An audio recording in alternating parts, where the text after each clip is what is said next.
اعوذ باللہ من الشیطان الرجیم بسم اللہ الرحمن الرحیم۔ السلام علیکم ورحمۃ اللہ وبرکاتہ۔ محترم ناظرین کرام، تختی نمبر 14 نون ساکن و تنوین کے قاعدے میں ہم آج اقلاب کا قاعدہ پڑھیں گے اور سمجھیں گے انشاءاللہ۔ تو آئیے شروع کرتے ہیں۔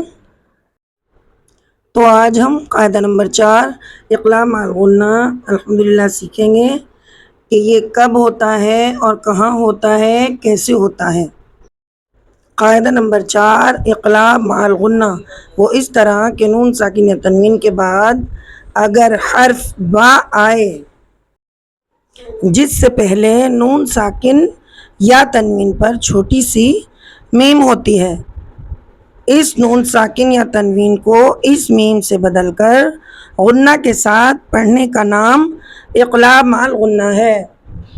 جیسے ہم یہاں پر ایک ورڈ پڑھتے ہیں جہاں نون ساکن پر چھوٹی سی میم ہے، اس نون ساکن سے میم کو بدل کر پڑھیں گے میم بعدی، میم بعد، اور اس میں ایک الف کے برابر غنہ بھی کریں گے۔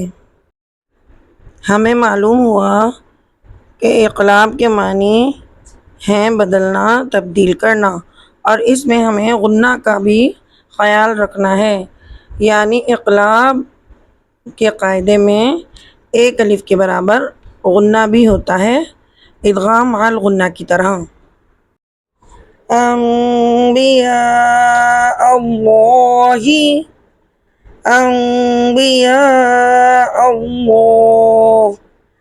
مثال نمبر 1 میں ہم نے نون ساکن کے بعد دیکھا کہ با آ رہا ہے اور اس کے اوپر چھوٹی سی میم بنی ہوئی ہے، تو اس قاعدے کا نام اقلاب مع الغنہ ہے، نون ساکن یا تنوین۔ اب ہم دوسری مثال پڑھیں گے امدم بعیدن، امدم بعیدا۔ آپ نے دیکھا کہ دال کی 2 زبر کی تنوین کے فوراً بعد حرف با آ رہا ہے اور اس کے اوپر چھوٹی سی میم بنی ہوئی ہے، تو اس قاعدے کا نام اقلاب مع الغنہ ہے، یعنی نون ساکن اور تنوین کی دونوں مثالیں کمپلیٹ ہوئیں۔ تیسری مثال پڑھتے ہیں واللہ علیم بالظالمین۔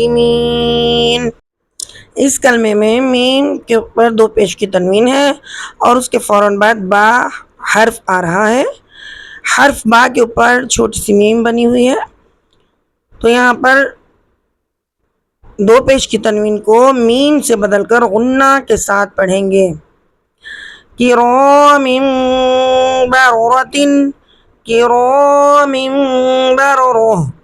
آپ نے دیکھا کہ میم کی 2 زیر کی تنوین کے فوراً بعد حرف با آ رہا ہے اور اس کے اوپر چھوٹی سی میم ہے، تو یہاں پر بھی اقلاب مع الغنہ کا قاعدہ ہوگا، ادغام مع الغنہ کی طرح اقلاب مع الغنہ میں بھی ایک الف کے برابر غنہ کر کے پڑھتے ہیں۔ محترم ساتھیو، امید ہے کہ آپ کو سبق بہت اچھے طریقے سے سمجھ میں آ گیا ہوگا۔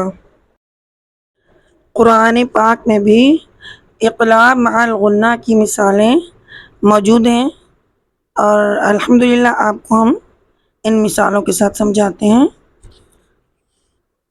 ثم اتخذتم العجل من بعده وانتم ظالمون ثم عفونا عنكم من بعد ذلك لعلكم تشکرون۔